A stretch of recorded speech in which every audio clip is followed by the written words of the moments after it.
YouTube দেখে দেখে রান্না করার ফল দেখো।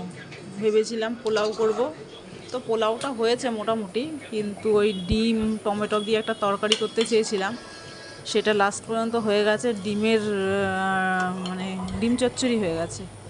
তো চলো তোমাদের সঙ্গে শেয়ার করছি ইউটিউব দেখে রান্না করার ফল। তো তোমরা দেখতে থাকো সবাই।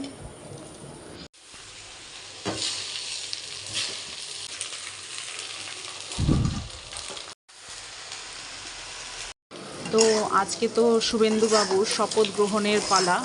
আজকে মুখ্যমন্ত্রী হবেন, উনি শপথ গ্রহণ করবেন, কিন্তু আমাদের ওনার নয় একটা পদ পেলেন, কিন্তু আমরা কি পাবো? আমরা পাবো ওই বাড়ির রান্নাঘরের হাতাখুন্তি ধরার আওয়াজ, আর মায়ের হাতের বকা, বরের হাতের গালিগালাজ, শ্বশুরবাড়িতে কিছুই পারো না, এই আর কি সম্মান।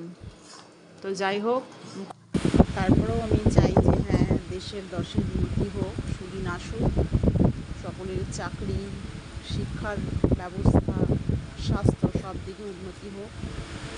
তো প্রাক্তন মুখ্যমন্ত্রী তো তেমন কিছু করেননি, শিক্ষাটাকেও 12টা বাজিয়ে দিলেন। নতুন মুখ্যমন্ত্রী এসে যদি শিক্ষা, স্বাস্থ্য, তারপরে তোমার চাকরির জায়গাটা ঠিকঠাক করে, মানুষের হয়তো উপকার হবে। আমি যে আমারও হলেও হতে পারে।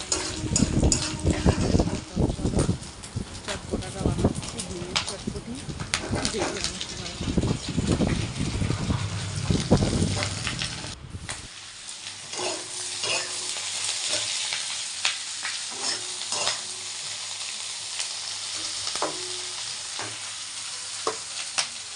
এদিকে জিভ সামলাতে না পেরে চটপটা বানানোর আগেই ডিমের দিয়ে আলু দিয়ে খেয়ে নিচ্ছিলাম। আমার আবার লোভ সামলাতে পারি না, রান্না করতে করতেই খেয়ে নিচ্ছি।